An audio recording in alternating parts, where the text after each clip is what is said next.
Atenção internautas de todo o mundo, para o toque de 5 segundos.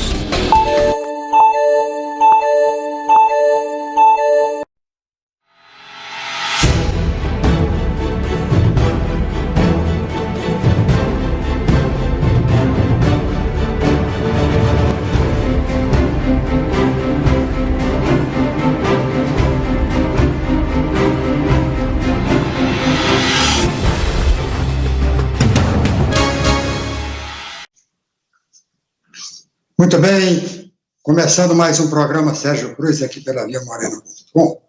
Quero abrir o programa de hoje com a leitura do jornal Correio do Estado. Correio do Estado que, de vez em quando, procura amenizar um pouco, abrandar um pouco a dureza do noticiário do coronavírus, traz uma notícia importante aqui, que é sobre o agronegócio. Agronegócio é caminho para superar a crise. É a manchete do jornal Correio dos Estados Unidos. Fala do agronegócio, eu também acho, valorização de commodities, produções deve contribuir para atenuar os efeitos negativos da crise do coronavírus, dizem especialistas. Agora, é preciso que o Brasil não faça a bobagem de hostilizar a China neste momento, porque a China é o nosso principal, é o nosso maior parceiro econômico, parceiro de negócios. Então, hostilizar a China agora é jogar tudo fora.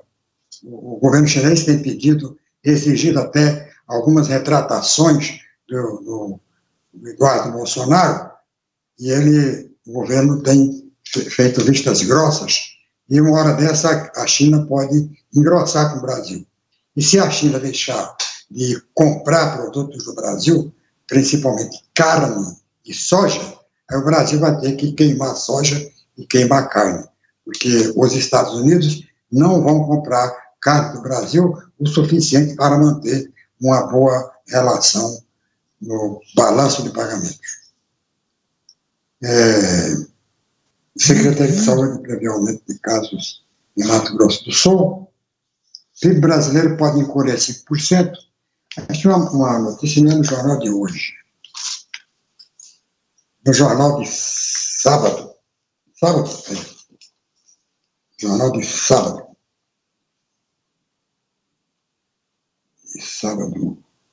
Jornal de sexta-feira. Correio do Estado de sexta-feira. Pagamento de servidores públicos está ameaçado. Estado de Mato Grosso do Sul e Prefeitura de Campo Grande. É bom prestar atenção. Negociam empréstimos bancários que somados chegam a 1 bilhão e 200 milhões de reais para honrar os compromissos com como pagar em dia os servidores. A arrecadação despencou depois do início das medidas de isolamento para evitar a disseminação do Covid-19. Na capital, o prefeito falou em reduzir salários. É preciso acompanhar com muito interesse, muita atenção, esse noticiário, para começar a medir o tamanho da crise, mesmo com a preocupação dos governadores, com a preocupação dos prefeitos. Governo e município esperam aprovação pelo Congresso do chamado Plano Mansueto. O Plano Mansueto é que vai direcionar recursos mais significativos para os municípios. E a gente espera que esse dinheiro chegue para amenizar a grande crise financeira, porque já passam o Estado e os municípios de Mato Grosso do Sul. Vou pedir aqui para falar sobre aquele menino, colega nosso, que foi suspenso do SBT, Marcão do Povo, porque sugeriu ao governo a criação de um campo de concentração para os doentes de coronavírus. E a ideia dele é a seguinte: como os alemães faziam na Segunda Guerra Mundial, criar um campo de concentração. Sugeriu ainda Marinha, Aeronáutica, Exército, e criasse um campo para botar todo mundo lá dentro. Quer dizer, pegar o pessoal aqui com coronavírus de Mato Grosso do Sul, mandava para o campo. Lá se juntava o pessoal de São Paulo. Uma ideia estúpida, mas que não precisava ter punido, né, o jornalista, porque a única coisa que não falta aqui nesta polarização do coronavírus é estupidez, né? O que você vê, todo lugar que você abre, cada página que você abre nas redes sociais, você vê um maluco, 2 malucos, 3 malucos, um bando de malucos sugerindo uma porção de maluquices. Então, não justifica mandar suspender né, que se está todo mundo, praticamente todo mundo cometendo essas maluquices. Estou vendo aqui no jornal Correio do Estado de hoje, na coluna do Giba 1, um dado interessante para quem gosta de comparar. Vamos lá. Para quem gosta de comparar, no Brasil, por ano, acontecem 50 mil homicídios, 40 mil pessoas morrem em acidentes de trânsito, 65 mil por pneumonia e 43 mil por enfisema, asma e bronquite. Só para comparar, né? Porque é claro que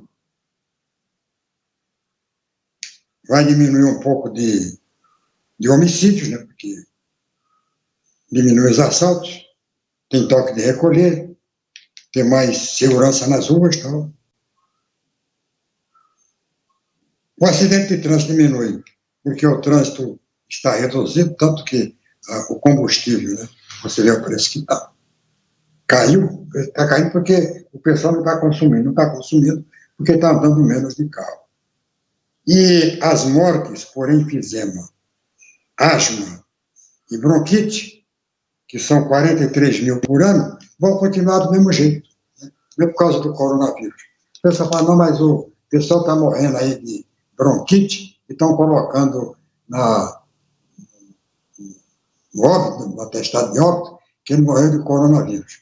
Agora, se a pessoa foi internada com quadro positivo de coronavírus, a morte dele tem que ser atestada como coronavírus, porque ele podia não ter morrido de bronquite, podia não ter morrido de asma, podia não ter morrido de coração, né?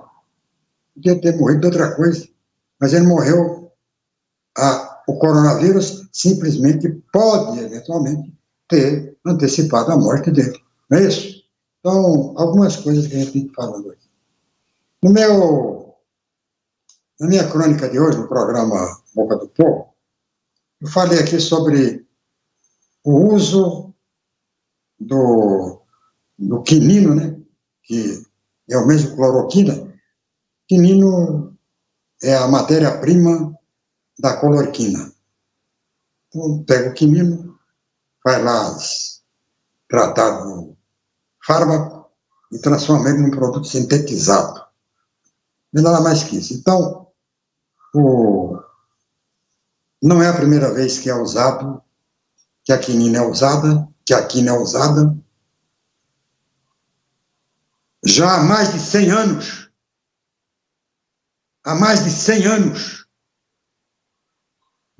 durante a gripe espanhola, já falei isso aqui na sexta-feira, eu vou repetir com mais detalhes, o quinino foi utilizado.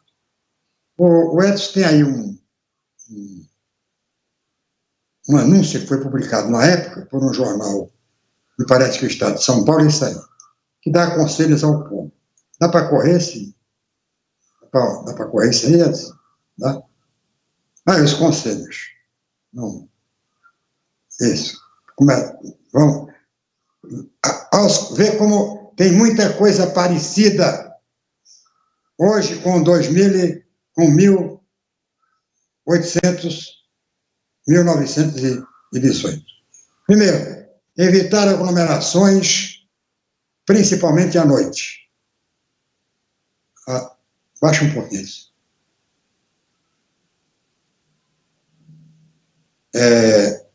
Não fazer visitas. Tomar cuidados higiênicos com o nariz e a garganta, inalações de vaselina mentolada, gargarejos com água e sal, com água iodada, com ácido cítrico, tanino e infusões contendo tanino, como folhas de goiabeira e outras. Tomar como preventivo internamente qualquer sal de quinino nas doses de 25 a 50 miligramas por dia e, de preferência, no momento das refeições. Evitar toda a fadiga, que seria, em nosso caso, o estresse, o excesso físico, fazer o doente. Então, eu mostrei esse anúncio aqui para você comparar, né, mais ou menos com o que acontece hoje. E na época, o tanino não comprovou nada que era ele que curava. A pessoa tomava, muitos curavam, outros não curavam, mas muitos curavam. Fazia uma verdadeira farmácia, né? Misturava tudo quanto era raiz, limão, tudo quanto era coisa, né? E não se ficou sabendo realmente se foi o tanino que resolveu. Assim como não vai ficar sabendo, enquanto não tiver comprovadamente, cientificamente comprovado, a questão da cloroquina hoje. Tem gente que está tomando cloroquina e está sendo curada. Tem gente que está sendo curada sem tomar cloroquina. Então, não dá para você assumir isso aí. Agora, houve, Edson, uma briga enorme, né, naquela época, uma mesma polarização que há hoje, houve naquela época. Mesma coisa. Que polarização que viria a se repetir,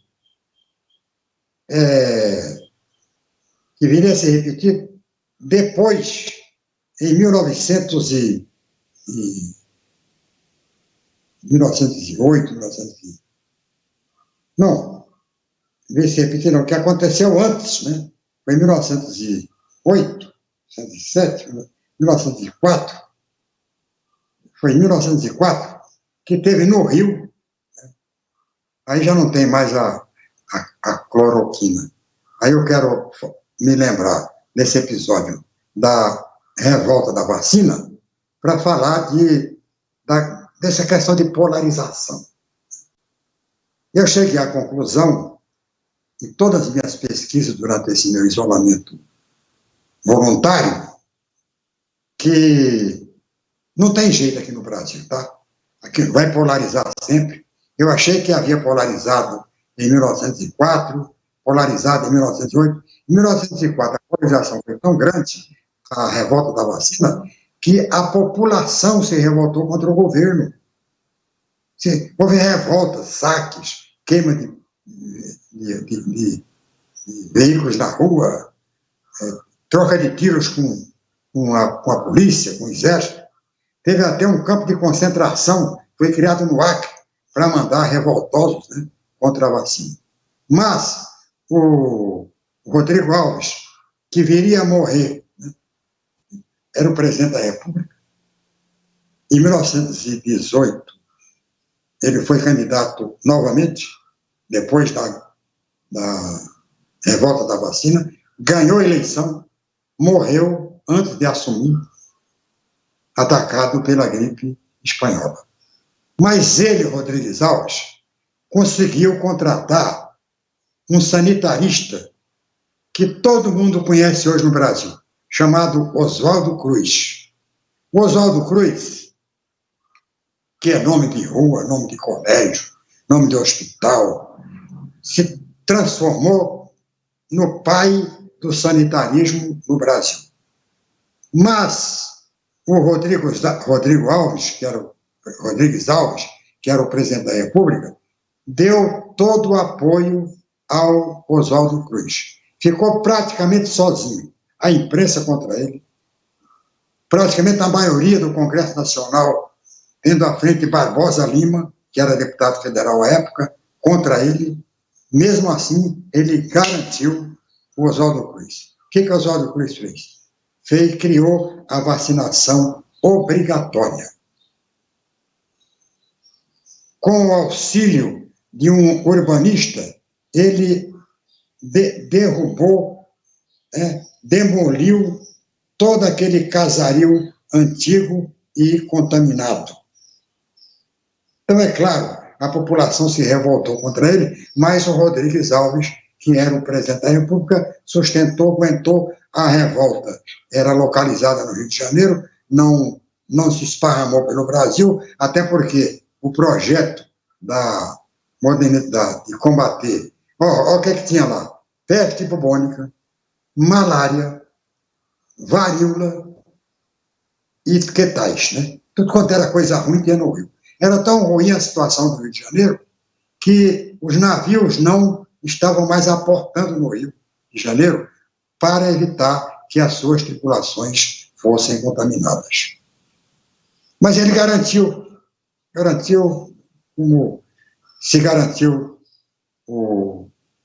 em 1918, o governo garantiu a ação da saúde na questão da não aglomeração, do distanciamento, que é o que se prega hoje, a não aglomeração ou distanciamento. Quanto ao cloroquina, eu estou torcendo, porque na época de 1904, na 1918, na gripe espanhola, você tomava o pó de quinino preventivamente. Você podia, na hora do almoço, tomava 25 miligramas do sal de quinino. Tomava, para prevenir. Agora não há nenhuma atestado, nenhum documento, nenhum protocolo da medicina recomendando o sal de quinino. Eram medidas caseiras, né, que o pessoal foi tomando e foi aplicando.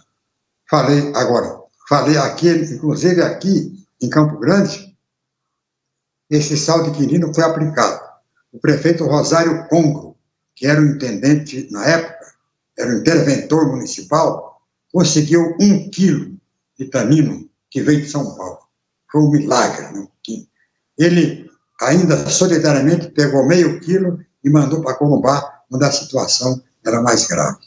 Não se tem notícia, né, de que esse tanino curou alguém, mas foi largamente utilizado durante a epidemia, durante a pandemia de gripe espanhola. Aqui no Brasil e certamente em outras partes do mundo. O Brasil já deve ter trazido de lá. Foi uma pandemia que matou 50 milhões de pessoas e que passou sem vacina, sem remédio específico, né? O pessoal criou um coquetel de remédios caseiros para cuidar da gripe. E, pelo jeito, não resolveu muito, né? Porque matar 50 milhões de pessoas em 1918 não é pouco. O próprio coronavírus até hoje não matou isso ainda. Ou já matou? Não matou. Espero que pare por aí. Daqui a pouco, neste programa, eu quero mostrar e conversar com você sobre a situação do Mandetta, né? Mostrar uma entrevista que ele concedeu ontem à noite no programa Fantástico. Quer dizer, uma entrevista que ele concedeu depois de uma palestra que ele fez, que até o Benitola mostrou agora no programa dele, onde ele reafirmava compromisso com Bolsonaro. Ele dizia que o Bolsonaro era o cara. Tal. De repente, deu uma entrevista no Fantástico muito mais parcimoniosa.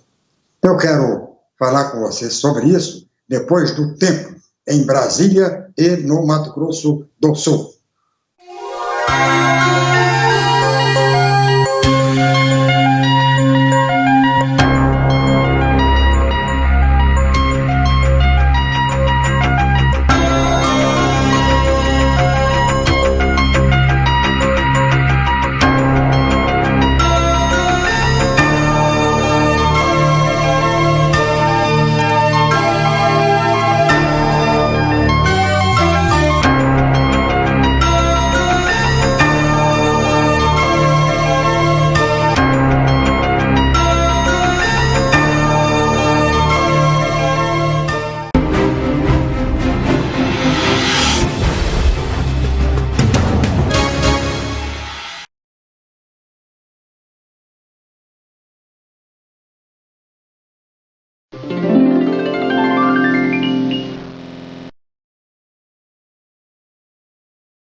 Pessoal, nós brasileiros já enfrentamos e controlamos muitas epidemias ao longo da nossa história. E com o coronavírus não vai ser diferente. O negócio agora é ter calma. Fique informado para se prevenir da melhor forma possível. Se for tossir ou espirrar, nunca use as mãos para cobrir a boca e o nariz. O jeito certo é usar o braço.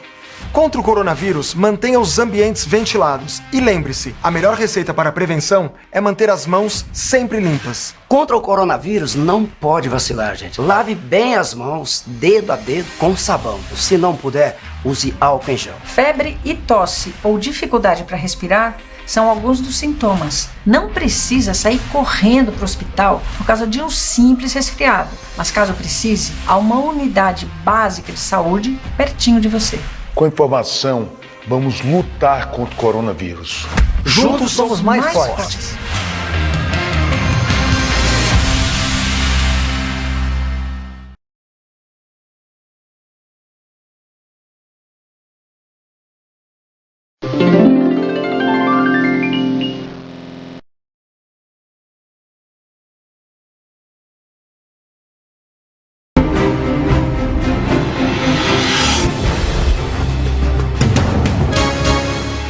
As cordas vocais com fracas. Muito bem, voltando com o programa Sérgio Cruz aqui pela viamorena.com. Dois momentos. Primeiro, eu não vou mostrar que você já acabou de ver, agora há pouco aí no programa Boca do Povo. O Mandetta reafirmando a sua fidelidade ao presidente da República. Aliás, ele não teria que reafirmar nada, até porque ele nunca deixou de ser fiel ao presidente da República. Sempre procurou ser fiel ao presidente da República e agir com responsabilidade com relação ao seu cargo de ministro da Saúde.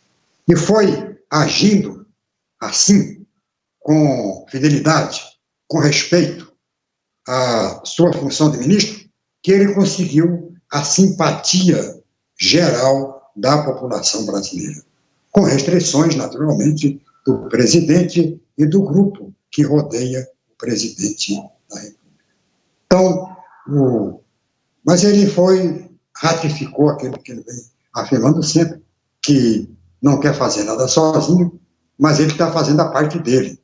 Que faça parte dele o Ministério da Economia, que faça parte dele o Ministério da Cidadania, todos os ministérios, cada qual que faça a sua parte, o presidente da República. Se cada qual fizer a sua parte, não vai ter reclamação.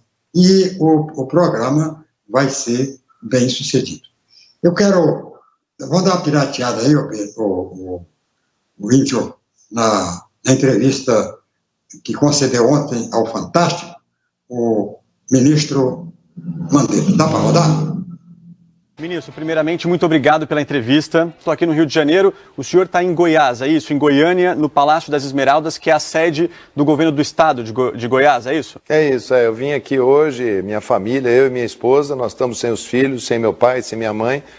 Em nome das nossas famílias, eu cumprimento todas as famílias brasileiras e a família aí do jornalismo do Fantástico, nesse domingo de Páscoa tão atípico para todos nós. E o senhor sempre dá orientações para os brasileiros sobre os cuidados a serem tomados, né? Na vida pessoal do senhor, que cuidados o senhor tem tomado? Dentro do Ministério da Saúde, como a equipe é uma equipe que está trabalhando comigo muito já formada, muito bem distribuída, a nossa distância entre um e outro é de 2,5 metros a 3 metros em qualquer circunstância. Até agora nós não tivemos nenhum colaborador nosso que tenha tido a gripe, a virose. É um cuidado muito grande, uma saudade muito grande do meu neto, dos meus filhos que estão lá em Mato Grosso do Sul, do meu pai, da minha mãe. Esses eu falo com eles normalmente por telefone, vendo as imagens. É uma parte que é dura para todo mundo. A gente também tem feito esse exercício de distanciamento de quem gosta, de quem ama a pessoa e que sabe que nesse momento temos que ficar distantes para proteger. Acho que no dia a dia não é diferente do que cada brasileiro está passando para tentar passar por isso junto. Quando a gente protege a família da gente, a gente está protegendo a família de todo mundo. Já teve algum momento de fragilidade nessa crise?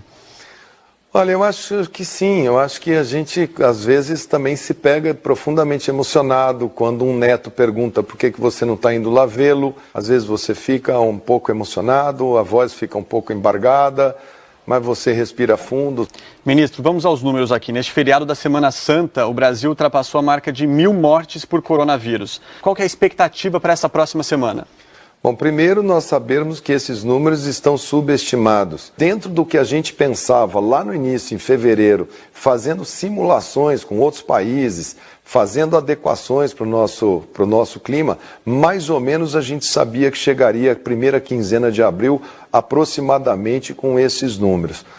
Sabemos também, desde o início que fizemos as projeções, que a segunda quinzena de abril seria a quinzena que aumentaríamos e que o mês de maio e junho seriam os meses de maior estresse para o nosso sistema de saúde. Nós estamos agora vivendo um pouco do que fizemos 2 semanas para trás. Se iniciarmos precocemente uma movimentação, nós vamos voltar a ter aquele mesmo padrão do início, onde você tinha dia após dia um aumento do surgimento de brotes epidêmicos. A gente imagina que o mês de maio e o mês de junho serão os 60 dias mais duros para as nossas cidades. A gente tem diferentes realidades. O Brasil a gente não pode comparar com um país pequeno, como é a Espanha, como é a Itália, como é a Grécia, como a Macedônia, até a Inglaterra. Nós somos o próprio continente. Sabemos que serão dias duros, seja conosco ou seja com qualquer outra pessoa. Achamos que nós teremos muitas, no mês de maio, mês de junho, e em algumas regiões, julho, nós teremos dias muito duros. E o que são dias muito duros? Dias duros, dias em que nós seremos taxados de, olha, vocês não fizeram o que vocês tinham que fazer, por isso o sistema está entrando em colapso, olha, vocês deveriam ter sido mais duros, vocês deveriam ter sido menos duros, porque a economia está assim, está assado. Sempre vão haver os engenheiros de obra pronta, como a gente sabe. Pessoas que depois que você trabalha, que você faz o possível e o impossível para enfrentar uma situação, que depois da situação passada fala assim, ah não, mas isso deveria ter sido feito assim ou assado. Nós teremos uma confrontação entre o que somos e para onde queremos ir constante nesses meses agora que temos pela frente. Serão aí 2 a 3 meses de muito questionamento das práticas de todos. E obviamente que o Ministério da Saúde vai ser o ministério mais questionado de por que isso, por que aquilo. Então essas semanas agora o comportamento da sociedade é o que dita. Esse vírus, a história natural dele, como ele vai se comportar aqui, quem vai escrever essa história é o comportamento da sociedade. Não é essa coisa da polícia, do decreto, é como cada um de nós brasileiros vamos ter a consciência do cuidado individual, sendo o responsável pelo cuidado coletivo. Ele é uma coisa muito mais de como que a gente vai encarar essa relação da dinâmica social e do sistema de saúde, da capacidade de atender. Quantos casos de coronavírus são estimados para o Brasil neste ano? Esse número, ele é muito, ele muda muito ao sabor de como que a gente vai comportar. Se a gente não fizer absolutamente nada e tocar a nossa vida como se nada tivesse acontecendo, se a gente falasse assim, olha, vamos todos trabalhar, deixa só quem tem mais de 60 anos em casa, como que o Brasil vai lidar com isso? Aí você tem de números menores, você tem cenários extremamente otimistas e você tem cenários extremamente pessimistas. Eu acho que a gente tem a nossa projeção, olha, mas sabe que isso tudo é em função do comportamento das pessoas. Não existe absolutamente nada que influencie mais esta resposta do que como que a sociedade brasileira vai se comportar nos próximos meses, nos próximos dias. Nós não experimentamos no Brasil, até agora, lockdown, fechamento total. Nós estamos com uma diminuição de mobilidade social importante, chegamos a ter uma diminuição expressiva, né? Relaxamos, estamos aí em torno de 50%, 55%, já chegamos a ter 70%. Se cada empresário, se cada setor achar que o dele é essencial e que ele tem que trabalhar e começar um efeito que a gente chama um efeito cascata, né? Se a gente começa a dizer que tudo é essencial, tudo precisa funcionar, nós vamos trabalhando dessa maneira, o Ministério da Saúde vai mostrar. Na outra semana, olha, essa atividade fez isso aqui com cada uma das cidades. Em várias cidades do país, como aqui no Rio de Janeiro, é visível o desrespeito de muitas pessoas, principalmente durante essa última semana do isolamento social. A que o senhor atribui essa falta de respeito, esse afrouxamento do isolamento? Eu acho que é um conjunto, é uma somatória. Eu acho que tem muita gente que gosta da internet, que vê na internet alguma fake news dizendo que isso é uma invenção de países para ganharem vantagens econômicas, outras pessoas que acham que isso é porque existe algum complô mundial contra elas, como se tivesse alguma solução com um passe de mágica e que não precisasse que ninguém fizesse qualquer tipo de sacrifício. Quando você vê as pessoas entrando em padaria, entrando em supermercado, entrando em situações, fazendo aquelas filas uma atrás da outra, encostadas, grudadas, pessoas que estão aí fazendo piquenique em parque, aglomeradas, isso é claramente uma coisa equivocada. Ministro, a partir de amanhã, o Ministério da Saúde vai distribuir para os estados mais de 1 milhão de testes, né? Entre testes rápidos, PCR, mas esses testes têm como foco profissionais de saúde, de segurança e seus familiares. Quando é que vai ter, de fato, um teste em massa da população? Não existe capacidade de se fazer uma testagem de 200 milhões de habitantes. E às vezes você faz o teste e ele dá negativo, você tem que repetir esse teste com a mesma pessoa, uma vez, 2 vezes, 3 vezes, 4 vezes. Então a gente vai trabalhando basicamente com os trabalhadores que nos são mais importantes no momento. E nós vamos testar principalmente aqueles que a gente mais precisa que voltem ao trabalho. Porque se um médico, uma enfermeira se contaminou e já tem os anticorpos, ele trabalha com muito mais tranquilidade e a gente sabe que ele não vai mais adoecer daquela doença. Então esse teste a gente primeiro faz para eles. Também utilizaremos esse teste para o pessoal que é da segurança, porque são serviços muito essenciais. Agentes penitenciários, bombeiros, policiais militares, policiais da segurança, que precisam também dessa informação. Então esses são os dois grupos de trabalhadores. O problema é que a gente tem hoje um mercado extremamente concentrado, extremamente aquecido, que não tem teste suficiente para o planeta Terra. Então, se a gente se comprometer que nós vamos testar todos os brasileiros, hoje não seria correto frente ao mercado que a gente vê. O planeta Terra inteiro quer o mesmo produto que nós queremos.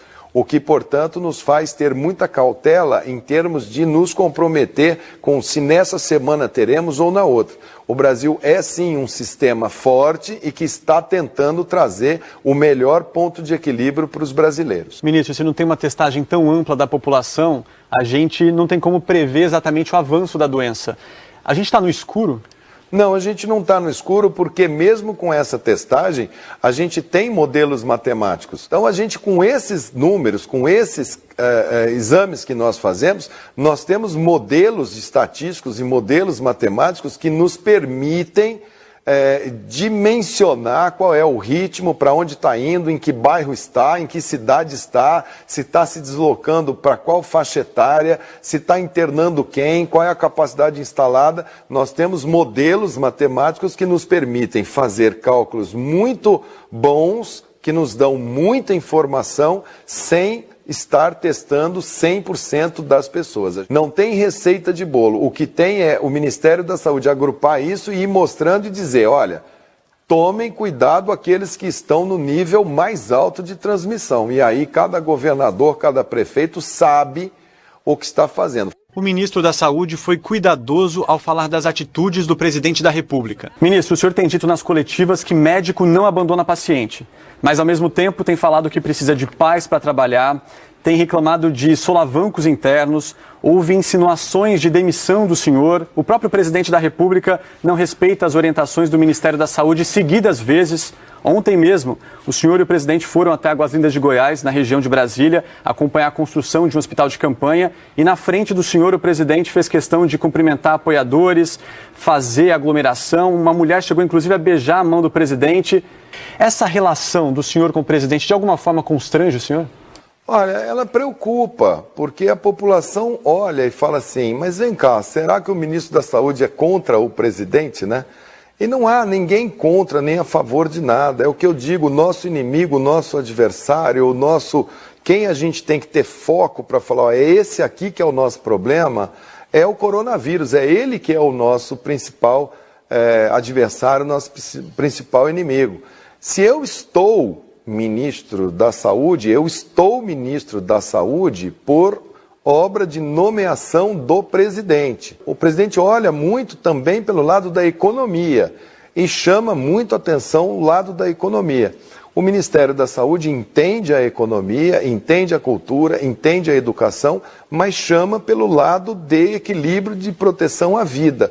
Eu espero que essa validação dos diferentes modelos de enfrentamento dessa situação possa ser comum e que a gente possa ter uma fala única, uma fala unificada, porque isso leva para o brasileiro uma dubiedade. Ele não sabe se ele escuta o ministro da Saúde, se ele escuta o presidente, quem é que ele escuta, né? E numa situação como essa, a quem ouvir?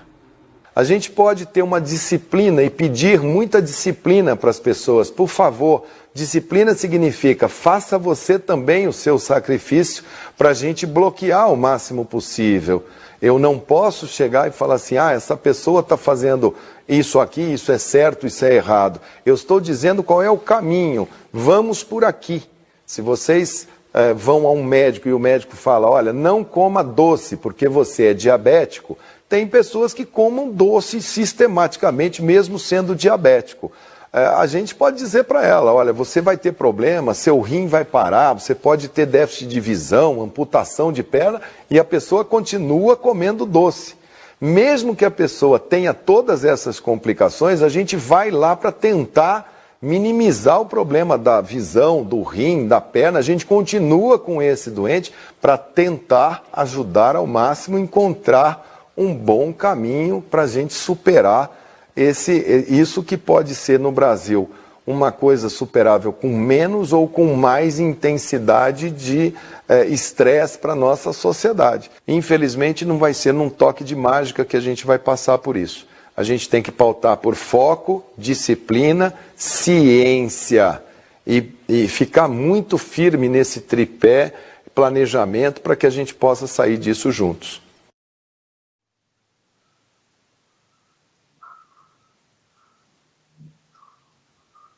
Muito bem. O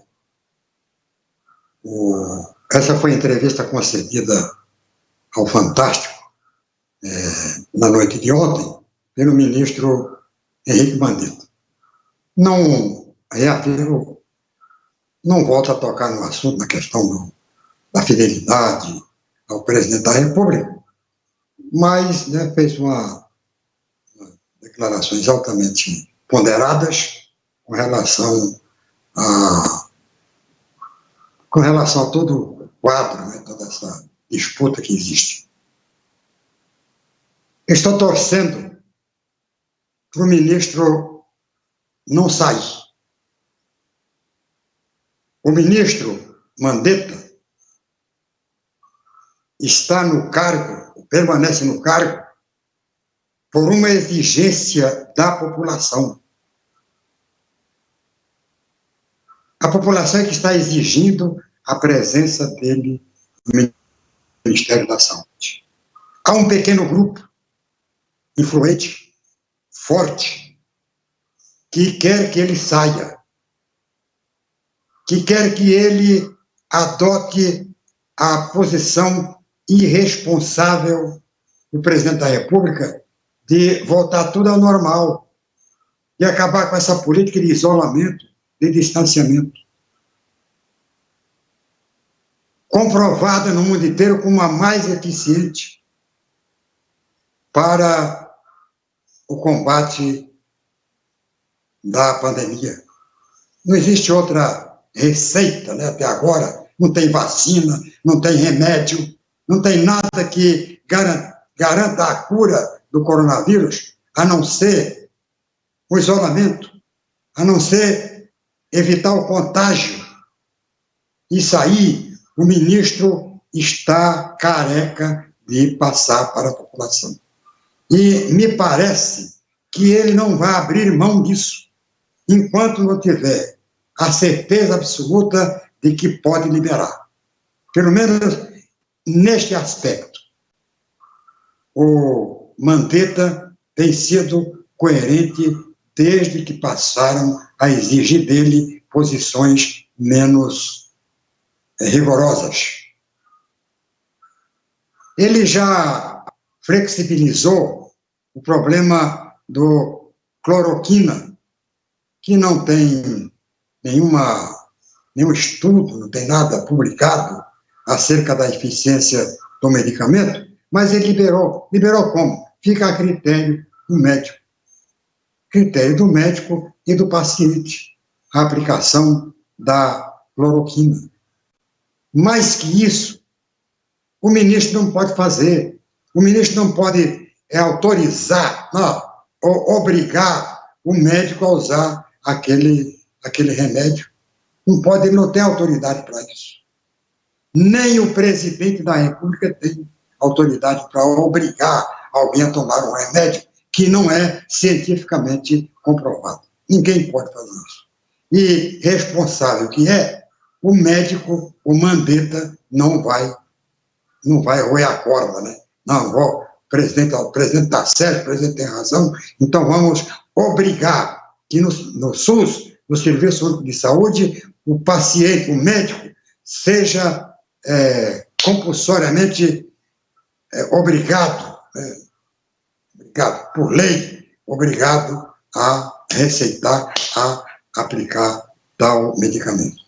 Isso aí, nenhum ministro responsável, nenhum ministro ético, nenhum ministro que tenha responsabilidade pela vida vai fazer. Nenhum. A não ser um Osmar Terra da vida aí, que faz qualquer coisa pelo cargo de ministro. Agora, quem é ministro porque tem a responsabilidade de ser-lo, não vai tomar nenhuma medida equivocada, sabendo que ela é equivocada, sabendo que não é aquilo que tem que ser. É a primeira coisa que o Mandetta não abriu mão até agora. Pode, o médico receitou, pode tomar. O médico é um procedimento da medicina autorizado pelo médico, tudo bem. Agora, liberar o uso para a pessoa tomar em casa, como preventivo, como foi feito em 1918, aí quebra, a pessoa pode até usar. Chego na farmácia, compro e posso até usar. Mas daí eu tomar uma proteção do Estado, o Estado falando, toma que é bom. Não, eu posso tomar que é bom, se a minha vizinha, que eu acredito muito nela, né, que é benzedeira e tal, que mexe com raizadas, eu posso até tomar, mas não colocar a responsabilidade em cima do Estado, em cima da União. Eu acho isso aí um absurdo. Então, essa é uma coisa que o Mandetta não abriu mão até hoje. Ele flexibilizou, foi até onde foi possível fazer, está encaminhando todos os produtos recomendados para as autoridades sanitárias do país, a examinar, liberar ou descartar, mas não comete a responsabilidade, não tem feito isso de obrigar, tornar compulsório o uso de qualquer medicamento que não seja comprovadamente indicado para a patologia, indicado para o coronavírus. E outra coisa que ele também não abriu mão até hoje, e eu espero que ele não faça, mesmo que ele tenha que deixar o Ministério, é permitir a aglomeração, estimular a aglomeração, porque o Bolsonaro, ele não só permite, como tem estimulado. Onde ele vai aquela multidão de pessoas aglomeradas, um atropelando o outro. Dá para ver isso não é escondido. No domingo, no sábado mesmo, ele esteve no hospital militar e na saída foi a uma farmácia, foi a um condomínio, e o pessoal em cima, falando, passando a mão, tirando selfie, estendendo a mão. Então, essas coisas não devem ser feitas por ninguém, e muito menos pelo presidente da República. Por quê? Porque o presidente da República é o que dá a diretriz para a população, principalmente a população mais humilde. Se eu vejo o Bolsonaro saindo, ele é do grupo de risco. Ele é do grupo de risco, ele tem 65 anos. E não tenho a menor noção do que é ficar em casa, eu vou sair também. Não. O presidente saiu, eu também vou sair. Você estimula, porque não há, gente, proibição nenhuma para as pessoas saírem de casa. Existem algumas proibições que terminam forçando a pessoa a não sair de casa, mas não existe a proibição, você não pode sair. Se sair, você vai preso, a não ser, claro, na hora do toque de recolher.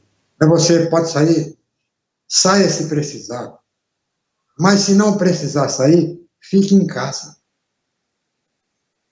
tem necessidade nenhuma. Ah, mas eu tenho que fazer compra. Alguém faz a compra por você. Mas você não sai. Se tiver que ir ao mercado, vai você sozinho. Por que você vai levar sua mãe, seu tio, seu filho, ou aquela multidão para o supermercado? Quanto menos gente tiver na rua, menor espaço você abre para a circulação do vírus. É isso que se quer colocar na cabeça das pessoas. Não tem nada de esquerda, de direita, de comunista, de fascista. Não tem nada de ideológico neste apelo. É um apelo humano para a pessoa ficar em casa para evitar o quê? O pico. Mas que pico? Que pico? O pico é o seguinte: se todo mundo for contaminado ao mesmo tempo, não vai ter hospital, não vai ter leito. Vou dar um número aqui estarrecedor. Um número estarrecedor. O Brasil só dispõe de 5% dos seus leitos para atender, leitos de UTIs, para atender coronavírus. Os outros leitos já estão todos ocupados. Você não vai tirar um cardíaco que está fazendo tratamento no hospital para dar lugar para um que tem coronavírus. Você não vai tratar um doente renal em fase de transplante para colocar um coronavírus, porque todo cidadão tem direito de ficar, seja qual for a sua doença. Então, é preciso que a gente não precise internar muita gente ao mesmo tempo, é só isso. Eu poderia muito bem estar aqui gritando, defendendo, tal, como muitos colegas fazem. Não vou fazer. Eu até preciso, eu sinto, porque eu tenho sensibilidade, eu estou junto às pessoas que precisam trabalhar, junto às pessoas que precisam vender os seus produtos, gente que precisa de dinheiro para viver. Mas eu prefiro ficar aqui, né, depois e viver, sobreviver, mesmo que eu tenha que depois ir para baixo da ponte. Tem problema. Debaixo da ponte eu posso sair, mas no caixão, no ataúde, eu não saio mais. Eu saio direto para o cemitério. Então, isso é que as pessoas têm que compreender. Não é ficar todo mundo em casa, preso em casa. É sair apenas o absolutamente necessário. Que fique 70%, 60% em casa, já ajuda. Quanto mais gente ficar fora das ruas, ajuda a combater o vírus, porque não tem vacina, não tem medicamento nenhum, não tem nada que indicado, né, a não ser lavar as mãos, a não ser a questão higiênica. Não tem mais nada indicado, cientificamente indicado na cura do coronavírus. A melhor prevenção, a melhor cura é exatamente ficar em casa. Então, eu espero que o ministro Mandetta resista, porque o Bolsonaro não vai ter coragem de mandá-lo embora, porque sabe, se mandá-lo embora, aí o caos será maior e vai durar muito mais tempo, porque o Mandetta está fazendo a coisa com responsabilidade. Então ele não vai mandar, porque a população não deixa, a população é contra. O povaréu é contra a saída do Mandetta, está aprovado aí nas pesquisas, onde ele aparece com 78% de aprovação. Então, não vai mandar, só vai mandar se conseguir desgastá-lo, e só vai desgastá-lo a hora que conseguir fazer com que ele assuma todas essas maluquices, essas alopradas posições que o próprio presidente tem tomado. Então, fica aí. Mandetta, você não saia, você fique, porque o presidente da República não tem coragem de mandar você embora, porque a sua permanência é uma exigência da população brasileira. Falei e está falado. Bom, tempo esgotado, em cima da hora, para você continuar vendo a viamorena.com, você acesse o site viamorena.com ou viamorena.com.br.